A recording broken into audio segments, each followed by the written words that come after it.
ما عندي دراهم، ما عندي طوموبيل، نهار نخدم و10 لالا، ما عندي حوايج كيانك الناس، سعيت وما لقيت والو.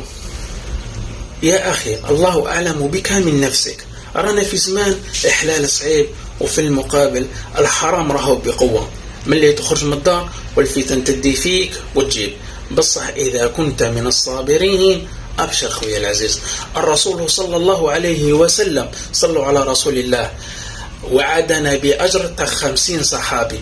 نعمي أجر 50 صحابي، لكن بشرط تصبر، وما صبرك إلا بالله. رب سبحانه وتعالى راح يشوف فينا ويختبر شكون هو المؤمن الحق، وما تكونش من هذوك اللي قال عليهم رب سبحانه وتعالى: ومن الناس من يعبد الله على حرف، فإن أصابه خير اطمأن به، وإن أصابته فتنة انقلب على وجهه خسر الدنيا والآخرة، ذلك هو الخسران المبين.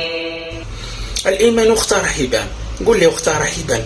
الإيمان يبان كي ربي سبحانه يعطيك ويعطيك، الإيمان يبان كي ربي سبحانه يحرمك ويمنعك ويبتليك، وانت تصبر وتشوف الناس عندهم وعندهم وانت ما عندك والو، وترضى بالشيء اللي اعطاه لك ربي سبحانه، وتحمد الله عز وجل على كل حال، وتعرف يقينا أنه واش خير لك ربي سبحانه وتعالى، هذاك هو الخير لك.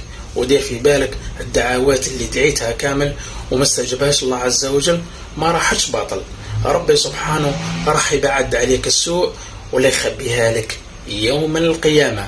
هذاك النهار الإنسان ويش يتمنى الإنسان يوم القيامة؟ يتمنى لو كان ربي سبحانه ما استجب له حتى دعاء في الدنيا وخباهم له كامل في الآخرة.